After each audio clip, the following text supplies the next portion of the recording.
Halo kawan-kawan industri, perkenalkan nama saya Mahendra Haryo, peserta Latsar CPNS Kementerian Perindustrian tahun 2022, Angkatan 7 Kelompok 4. Berikut ini, saya akan membahas fakta-fakta menarik industri pertahanan Indonesia.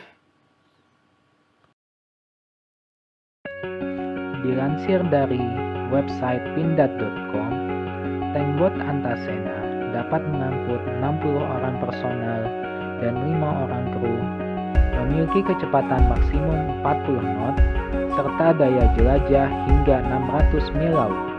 Dilengkapi senjata utama RCWS Cannon kaliber 30 mm dan 2 senapan mesin 12,7 mm, Tank Antasena siap menjaga kedaulatan dan mempertahankan wilayah perairan NKRI. Tank Antasena diharapkan dapat mendukung TNI dalam mendukung operasi rawa, sungai, serta tugas penjagaan laut dan pantai. Dengan 2 mesin baling-baling, 2 kali 1.700 tenaga kuda, ditambah 2 mesin waterjet 2 kali 550 horsepower, Antasena dapat meluncur 74 km per jam. Lambung tank Antasena terbuat dari komposit karbon, material yang kekuatannya 10 kali kekuatan baja, tapi beratnya hanya 1/10. Badan tank Antasena juga tak mudah koyak oleh peluru.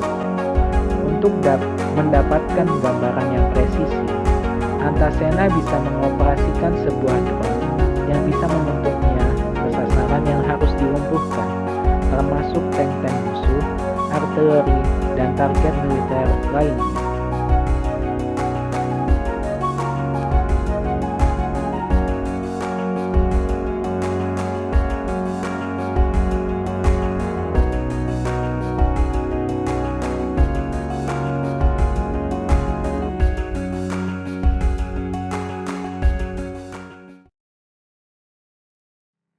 Bersumber dari situs tkdn.kemenperin.go.id, capaian sertifikasi TKDN PT Pindad yang masih akan berlaku sampai tahun 2024 antara lain Air Brake System sejumlah 1 sertifikat, senjata ringan 36 sertifikat, sistem penembakan mortir 1 sertifikat, munisi ringan 14 sertifikat, munisi berat 20 sertifikat, kembang api 1 sertifikat, granat tangan 7 sertifikat, booster atau dinamit 4 sertifikat, dan granat lontar 1 sertifikat.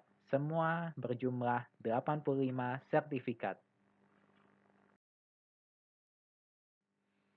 Berikut ini catatan dan rekomendasi dari kami, Satuan Kerja Direktorat Jenderal Mate Kemenperin, dalam pengembangan industri pertahanan tanah air.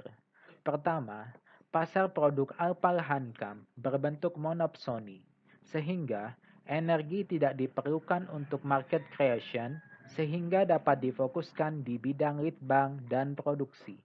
Kedua, dalam membina Inhan, Kementerian Pertahanan memiliki fungsi, wewenang, sumber daya, dan kapasitas yang sangat baik dengan dukungan dasar hukum yang sangat kuat.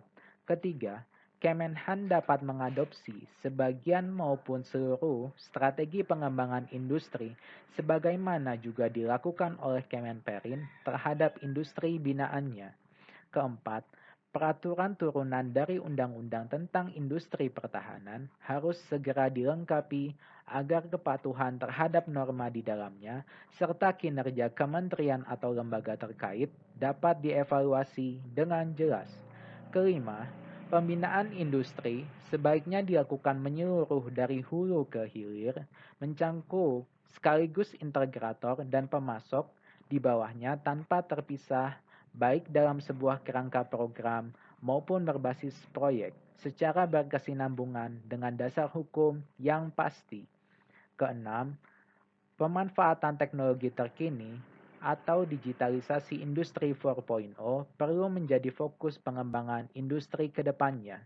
Ketujuh, kebijakan IDKLO perlu diimplementasikan dengan lebih tegas agar pro kemandirian industri pertahanan nasional. Kedelapan, verifikasi dan sertifikasi TKDN untuk seluruh produk Alpal Hankam dalam negeri untuk memetakan gap TKDN yang diinginkan serta program pengembangan yang sesuai. Kesembilan, formula perhitungan TKDN yang khusus untuk Alpal Hankam dapat dikembangkan untuk memberikan perhitungan yang lebih memaksimalkan penelitian dan pengembangan di dalam negeri, namun tetap menjaga mutu produk. Kesepuluh, investasi dapat ditingkatkan dengan menarik investasi baru maupun perluasan usaha dari perusahaan industri non-Alpal Hankam yang berpotensi, seperti industri otomotif, industri MRO dan komponen pesawat, industri elektronika, dan lain sebagainya. Terima kasih.